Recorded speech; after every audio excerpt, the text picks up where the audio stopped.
Okay, so we're going to be talking about what are the Portuguese like? What are the Portuguese people like in Macau? So it's kind of an interesting topic. We're going to focus on that topic and kind of go through some of the city streets and give you a little view of what the city looks like in this particular area of Macau. Let's go check out the road.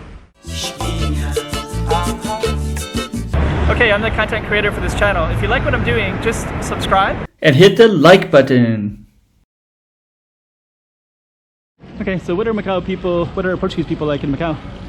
Before we even begin, this is kind of a cool little mural because you'll have like kind of cool looking Chinese people like that. And they're kind of mixed in with maybe more historical. Let me see, I guess that would be some angels, which maybe, here's some Portuguese people over here. It's very regal, beautiful attire in those days, right? Everybody would wear beautiful clothing. So yeah, the Portuguese has been here for like, what, 500-600 years, 1500s, maybe even late 1400s maybe. But whatever it's been, they've been here for a long time, and there's still lots of Portuguese people here, but I've heard a lot of them have left, so a lot of them are not here anymore. But this video is more about what are they like now in 2020. Their community is much smaller, definitely. I think I was talking to some Portuguese people, and they were telling me just how many people there used to be before the handover in 1999. So now there's not even close, but they're still here.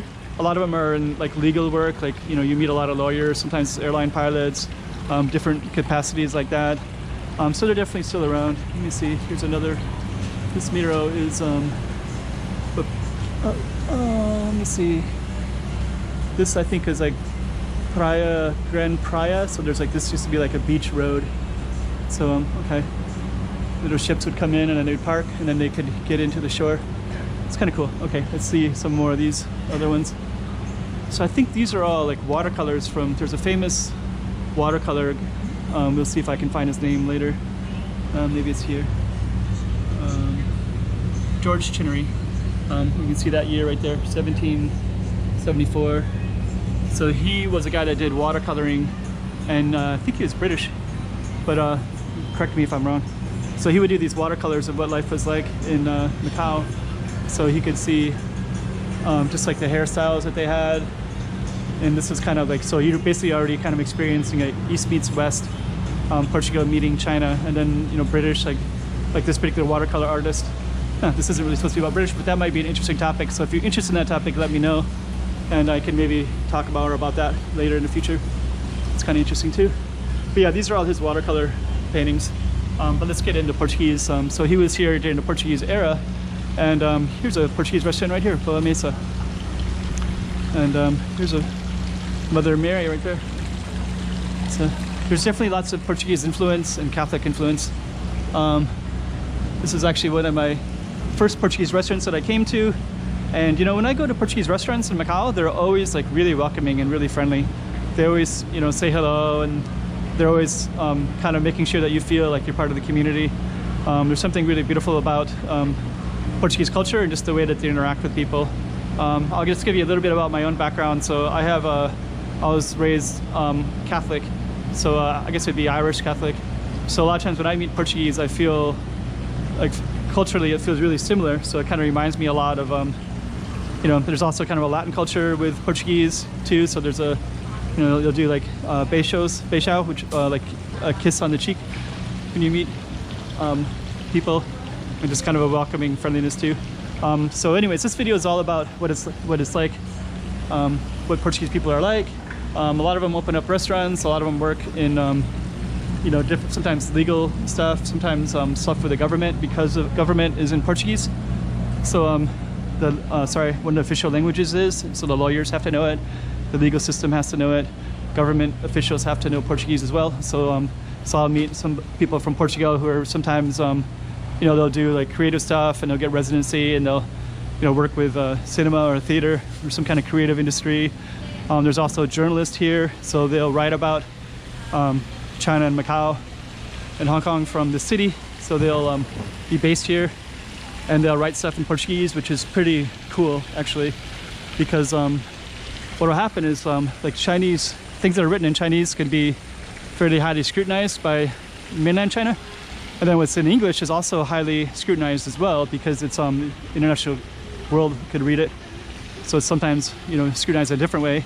But I've routinely read that routinely been told from Portuguese or people that speak Portuguese, including, you know, Chinese or English speakers who could read and write Portuguese. You know, they'll say that the Portuguese newspapers will very publicly expose and say things exactly how it is in Portuguese. And the major Chinese government isn't really thinking about it so much. So you can get some really honest news stories from the Portuguese speaking world. And if you talk to some of them, some of them are involved with journalism as well. And they're very, like any journalist anywhere, are very interesting people to talk to. So, sometimes I feel like the Portuguese community, you're kind of exposed to, this is also like a lot of Portuguese influence too. This is Praça de Sé. You'll see a lot of locals and Chinese from mainland too. They'll come up and get wedding photos here in front of this beautiful church. So you'll see that in here during tourist season quite a bit. Haven't seen it so much in these COVID-19 eras, but that's here as well. So anyways, so generally speaking, I have very positive experiences with pretty much every Portuguese person I've ever met in Macau. I find them very welcoming, and they also, because of the English is kind of the communication language for Chinese and Portuguese. I think we're gonna walk right on down this hill here. I'm gonna walk down by, you know, so here's Praça de Sé. I'm just gonna walk down and just kind of share more about Portuguese in Macau. But you know, they're very welcoming. So, and they also, I used to live in Korea for a number of years, in Japan for a number of years.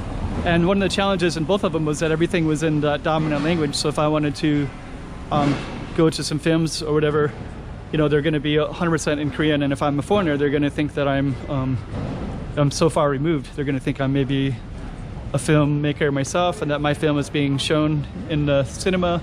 They're just gonna assume that, like, why else would you be there, kind of thing. But here, a lot of times Portuguese will run, you know, film festivals and, you know, literature festivals and creative things. So they'll run those, and then you'll have a lot of it'll also be in English, you know, they'll do like 3 different languages, you know, Portuguese, English, and Chinese, stuff like that. So you're very well included. It's actually a very amazing situation, to be honest. After years of living in Korea and Japan, to be included like that, like just as a recipient, as someone who just wants to enjoy. And so anyways, let's see, everyone's they do tea there, coffee, bubble tea. Should get a soda here as well. So anyways, so basically the experiences are very positive here. I can't really say anything. I don't think I've had any negative experiences, and I've been here about 7 years. So yeah, I find them very welcoming. And if you speak a little bit of Portuguese, they'll be very receptive to it. I noticed too, like if I'm with, there's also like Filipinos here and stuff like that. And if there's like 2 Filipinos together, they almost never speak English. But if they're one-on-one, they will speak in English with you. Sorry, I just ran that red light with the camera on. It's gonna get in this little plaza here. But with Portuguese, it's not like that at all. So like if there's 2 or even 3 or 4 Portuguese and you're the one English speaking person, like I'll try to throw in my Portuguese that I know. And but they'll try to accommodate and try to include me in the conversation by speaking English. And it's really appreciative and really amazing, because that's not really common, especially in Asia. Generally speaking, in Asia, you know, if you're around even 2 Filipinos, they'll just stay in Tagalog the whole time, and they will not translate or say anything in English, even if they speak fluent English otherwise. And sometimes Portuguese some of them, their English is very weak, but they'll still always try, and it's very well appreciated. So anyways, so actually that's kind of what the Portuguese community is like, and I have all positive experiences about them here. So I'm just gonna close this one right here in this kind of cool little plaza, and I'm gonna film this. Looks like a little city square center, right? And I'm just gonna grab a seat here, and I'm gonna end this video right here as I relax. Hope you enjoyed it.